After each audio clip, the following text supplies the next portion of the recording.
James Gurney here at the New York Botanical Garden.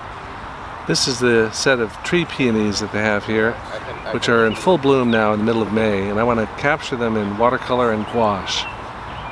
I'm going to start with pencil and then go on to transparent and then opaque colors.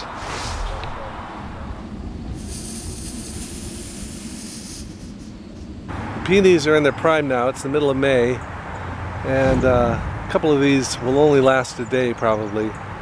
I want to show you my basic painting rig. This is a camera tripod with a Velbon or Amazon square tripod mount. And then this is a homemade sketch easel with adjustable hinges, and it's got a little gripper at the top. This clips on here. This is a mixing surface, which is basically a metal tray, and you can hold that to any angle. This is a water cup. These are spring clamps. Here's a sketchbook that's got watercolor paper in it. This one happens to be Pentalic, but moleskin is also good, and there are many other makers. Here's some brushes. This is a short-handled kit adapted with other brushes made by the Jack Richardson Company. So that's about it. Once I get the paints out here, I'll be ready to go. But first I want to draw all the petals and the basic structure of the main stem. There are about 30 petals visible from this angle.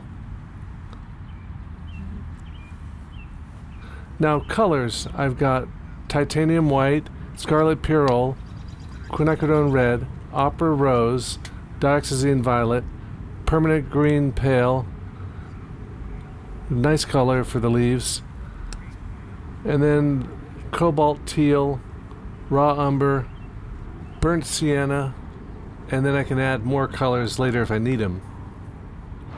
Well, I had to add some yellow here because we got those yellow centers of the flowers. I had a little mishap though because I squeezed out the yellow and then it went in my lap. It just flew off the paint tube onto my lap, onto my new jeans. Now, having drawn the flower in pencil, I'll use clear water on the surface of the flower to create a wet surface that I can put pigment into. The pigments that I squeezed out on the palette are all transparent watercolor, except of course for white, which is titanium white gouache. If I use that gouache in mixtures, it'll essentially turn the watercolor into gouache. That's an option that I have, but I'm going to save that option for later in the painting process. There are two reds at the top of my palette, both quinacridone colors. Quinacridone is the name of a pigment. The one on the left, the very bright magenta color, is opera rose, one of the most intense colors you can use for watercolor painting. And the regular quinacridone red almost seems dull by comparison. Opera rose is a stable color. It's light fast, very, very bright, and that's what you need for these flowers. What happens is the area between the petals concentrates the light and makes it bounce around in between those bright colored petals and makes a very, very intense color. And you can get the brightest, most intense color in watercolor by using it in a pure form without adding white to it. These petals, though, are not uniform in their coloration. The actual surface color or local color of the petals gradates to a lighter value toward their edges. And then each of the petals is curved, so as it curves toward the light, it's catching more light. We're also getting ambient occlusion. Ambient occlusion is the blocking of light of adjacent objects in those deep recesses. But some light is actually traveling through the petals translucently. That's called transmitted light. So ambient occlusion, transmitted light. If you haven't heard of those terms, I talk about them in my book on color and light. And I'll link to some blog posts that you can look at that talk about those things on my blog. But these things are all happening in a flower. That's why people love to paint flowers, is that there's so much going on with the light and the color in these amazing forms. Are these acrylic color paint? This is watercolor and gouache. Gouache is like opaque watercolor, so I use a little white in there. But it's basically watercolor. It's beautiful. How is this gouache different from acrylic paint? The difference is that when it's dry on here, it still can be reactivated, whereas an acrylic will kind of seal, and once it dries, it doesn't reactivate.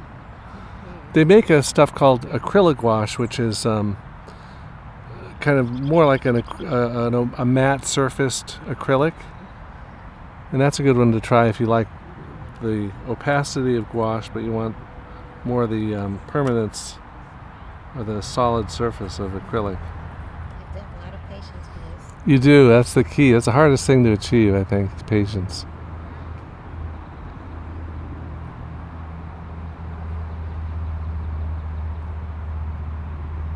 But I mean, the people who do botanical illustration, they can spend weeks on a single thing, and that's real patience.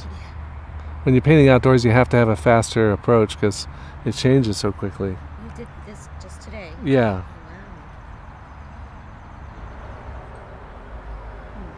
Are the other artists painting all sorts of things? Have you seen other artists around too? Yeah, What sort of subjects are other people painting? they're mostly with the lilacs. Oh, okay, yeah. I'll have to head over there.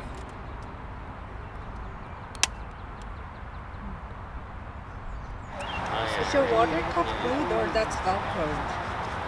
The water cup is held on by a magnet. Oh, Yeah, it's a 3 magnets actually, little neodymium magnets. did you make it? Yeah. Wow, that's so cool. It's very simple, really, because you can hold it on that way.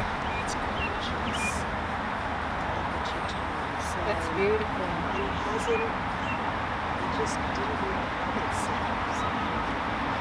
Well, it just sounds like she doesn't want it.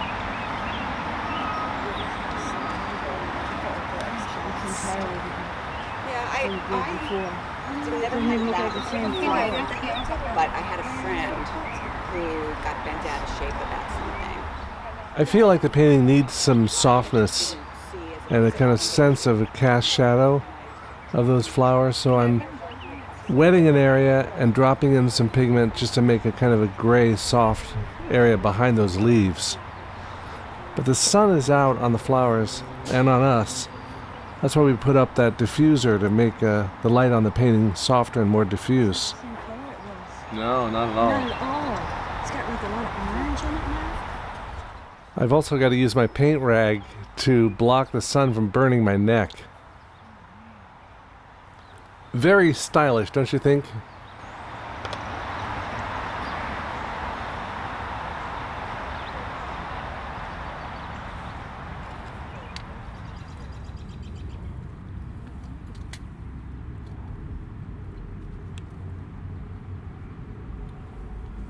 This is a tree peony which has woody stems, and it is a cultivar that goes back to China originally.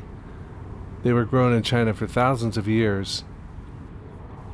The Beijing government of the People's Republic of China is still deciding which flower to make the national symbol of China, but the peony is definitely one of the leading contenders. Isn't that crazy when you paint outside? Yeah. But are you using your photo to paint? Or No, I'm just documenting it for a YouTube video. Did you start with watercolor or is yours all gouache?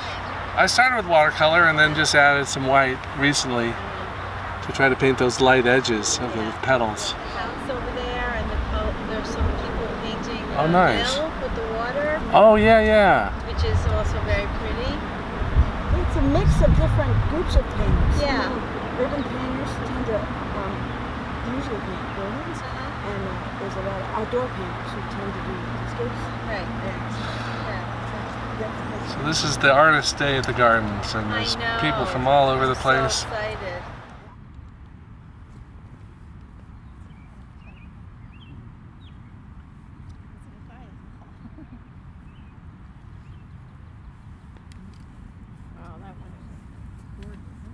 Someone asked, how do I know when I'm finished? And I thought about it, and it's not a matter of walking away before I ruin it. It's more a matter of getting in as many corrections as I can in the time I have available.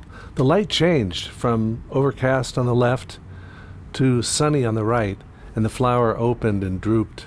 So all I could do was hurry to get something down and capture the basic truth of the flower in the time I had.